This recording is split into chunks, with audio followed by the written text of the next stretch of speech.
ప్లాట్లో invest చేయాలనుకుంటున్నారా? దానికోసం అన్నీ చూసుకుంటున్నారా? ఈసీ, లింక్ డాక్యుమెంట్లు అన్నీ పక్కాగా ఉన్నాయనుకుంటున్నారా? చాలా మంచిది. కానీ ఒక్క నిమిషం ఆగండి. ఇవన్నీ చేసినా సరే మనం ఎంతో నమ్మకంతో సైన్ చేసే ఒకే ఒక్క పేపర్, అదే సేల్ అగ్రిమెంట్, మన లక్షల పెట్టుబడిని ప్రమాదంలో పడేయగలదు. మరి ఆ అతిపెద్ద మోసమేంటి? దాని నుండి మనల్ని మనం ఎలా కాపాడుకోవాలి? ఇప్పుడు వివరంగా తెలుసుకుందాం. ఒక్క క్షణం ఆలోచించండి. అడ్వాన్స్ ఇచ్చి అగ్రిమెంట్ చేసుకున్న ప్లాట్ ఇక అది మనదే అని పూర్తి నమ్మకంతో ఉన్నారా? ఈ ప్రశ్నకు సమాధానం బహుశా మిమ్మల్ని షాక్కు గురిచేయచ్చు. ఎందుకంటే మనం గుడ్డిగా నమ్మే ఆ అగ్రిమెంట్లో ఓ పెద్ద లొసుగు ఉంది. సరే, ముందుగా అసలు విషయంలోకి వెళ్దాం. సాధారణంగా ఒక ప్లాట్ కొనే ప్రాసెస్ ఎలా మొదలవుతుందో చూద్దాం. పైకి చూడ్డానికంతా చాలా పద్ధతిగా, పర్ఫెక్ట్గా జరుగుతున్నట్లే కనిపిస్తుంది. ముందుగా ఏం చేస్తాం? ఒక ప్లాట్ చూస్తాం, దానికి సంబంధించిన ఈసీ, లింక్ డాక్యుమెంట్లు అన్నీ చెక్ చేసి టైటిల్ క్లియర్గా ఉందని నిర్ధారించుకుంటాం. అంతా ఓకే అనుకున్నాక కొంత అడ్వాన్స్ ఇచ్చి అగ్రిమెంట్ ఆఫ్ సేల్ చేసుకుంటాం. ఇక్కడ వరకు అంతా సేఫ్ జోన్లోనే ఉన్నట్టు ఫీల్ అవుతాం కదూ? ఒక చిన్న ఉదాహరణ తీసుకుందాం. 30 లక్షల విలువైన ప్లాట్కి ఓ 5 నుంచి 10 లక్షల అడ్వాన్స్ ఇచ్చారనుకుందాం. 3 నెలల్లో పూర్తి పేమెంట్ చేసి రిజిస్ట్రేషన్ చేయించుకుంటామని అగ్రిమెంట్ రాసుకున్నారు. ఇది చాలా చాలా కామన్గా జరిగే సీన్. అంతా సవ్యంగానే ఉంది కదా అనిపిస్తుంది. కానీ అసలు ట్విస్ట్ ఇక్కడే మొదలవుతుంది. మనం ఎంతో నమ్మకంతో సంతకం చేసిన ఆ అగ్రిమెంట్ పేపర్లోనే అసలు ప్రమాదం దాగి ఉంది. అదేంటో ఇప్పుడు చూద్దాం. ఓకే, ఈ విషయం చాలా జాగ్రత్తగా వినండి. చాలామంది కన్ఫ్యూజ్ అయ్యేది ఇక్కడే.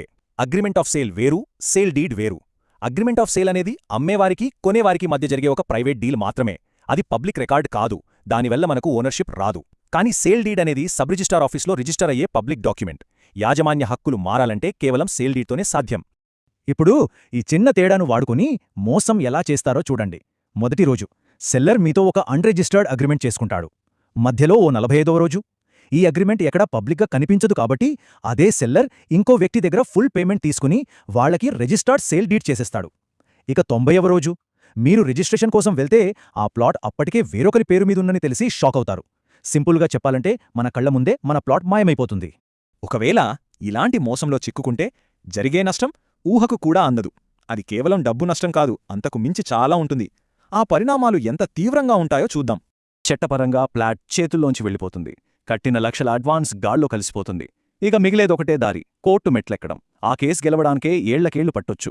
ఆ భూమి మీద కట్టుకున్న కలలన్నీ కూలిపోతాయి. అన్నిటికన్నా ముఖ్యంగా దీనివల్ల వచ్చే ఆర్థిక, మానసిక ఒత్తిడి మాటల్లో చెప్పలేనిది.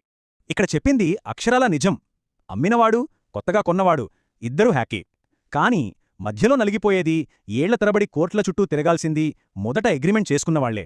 ఇంతకంటే అన్యాయం ఇంకేముంటుంది? ఈ పీడకలలాంటి పరిస్థితి నుంచి బయటపడే మార్గం లేదా అనిపిస్తుందా? ఖచ్చితంగా ఉంది. చాలా సింపుల్, కానీ చాలా పవర్ఫుల్ సొల్యూషన్. అదే మన రక్షణ కవచం. ఆ రక్షణ కవచం పేరే రిజిస్టర్డ్ అగ్రిమెంట్ ఆఫ్ సేల్. పేరు చూసి కంగారు పడకండి. సింపుల్గా చెప్పాలంటే మనం చేసుకున్న అగ్రిమెంట్ను సబ్ రిజిస్ట్రార్ ఆఫీస్లో అధికారికంగా రిజిస్టర్ చేయించడం. ఇలా చేయగానే మన ప్రైవేట్ డీల్ ఒక పబ్లిక్ రికార్డుగా మారిపోతుందన్నమాట. దీనివల్ల జరిగే మ్యాజిక్ ఏంటంటే మన అగ్రిమెంట్ వివరాలు ఎన్కంబరెన్స్ సర్టిఫికెట్ అంటే ఈసీలో కనిపిస్తాయి. అప్పుడు ఆ ప్లాట్ని ఇంకెవరైనా కొనడానికొస్తే వాళ్లకి ఈసీలో మన అగ్రిమెంట్ కనిపిస్తుంది. అదొక పబ్లిక్ వార్నింగ్లా పనిచేస్తుంది. అంటే ఇప్పుడు సురక్షితమైన కొనుగోలు ప్రయాణం ఇలా ఉండాలి. డాక్యుమెంట్స్ వెరిఫై చేస్తారు, అగ్రిమెంట్ చేసుకుంటారు. ఆ తర్వాత అస్సలు స్టెప్, ఆ అగ్రిమెంట్ను వెంటనే రిజిస్టర్ చేయించాలి. ఈ ఒక్క అదనపు స్టెప్ మనల్ని మొత్తం స్కామ్ నుంచి కాపాడుతుంది. ఆ తర్వాత మనం నిశ్చింతగా గడువు ప్రకారం మిగిలిన డబ్బు కట్టి ఫైనల్ రిజిస్ట్రేషన్ పూర్తి చేసుకోవచ్చు. ఓకే, బాగుంది. ఇప్పుడు మన మైండ్లో వచ్చే మొదటి ప్రశ్న, దీనికి ఖర్చవుతుంది కదా అని. అవును, అవుతుంది. ఆ ఖర్చులు వాస్తవాలేంటో ఇప్పుడు చూద్దాం. మన అగ్రిమెంట్ను రిజిస్టర్ చేయడానికి అయ్యే ఖర్చు సుమారుగా 1% మాత్రమే. ఆలోచించండి, మనం పెట్టే లక్షల పెట్టుబడిని కాపాడుకోవడానికి ఈ 1% ఖర్చు చాలా చిన్నది కదా. ఈ స్లైడ్లో చూడండి, రిజిస్ట్రేషన్లో 2 ఆప్షన్లుంటాయి: వితౌట్ పొజెషన్, విత్ పొజెషన్. మన రక్షణ కోసం చేస్తున్నాం కాబట్టి మనకు పొజెషన్ అవసరం లేదు. కేవలం ఒప్పందాన్ని రిజిస్టర్ చేస్తే చాలు. అందుకే వితౌట్ పొజెషన్ ఆప్షన్ ఎంచుకోవాలి.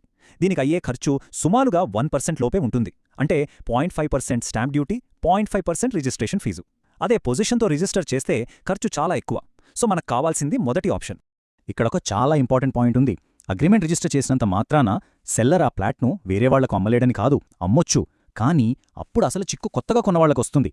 ఈసీలో ఆల్రెడీ ఒక అగ్రిమెంట్ ఉందని తెలుసు కూడా కొన్నారు కాబట్టి తప్పు వాళ్లదవుతుంది. లీగల్గా మన కేస్ చాలా స్ట్రాంగ్ అవుతుంది. సరే, మరి ఈ మొత్తం విశ్లేషణలో మనం గుర్తుంచుకోవాల్సిన అతి ముఖ్యమైన విషయమేంటి? ఈ జాగ్రత్త ఎప్పుడు తప్పనిసరి? ఇప్పుడు స్పష్టం చేసుకుందాం.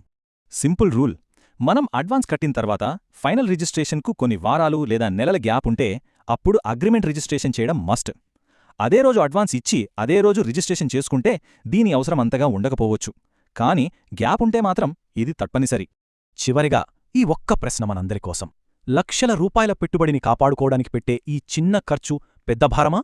ఈ ఒక్క చిన్న అడుగు మన కష్టార్జితాన్ని, మన మానసిక ప్రశాంతతను కాపాడుతుంది. ఆలోచించండి.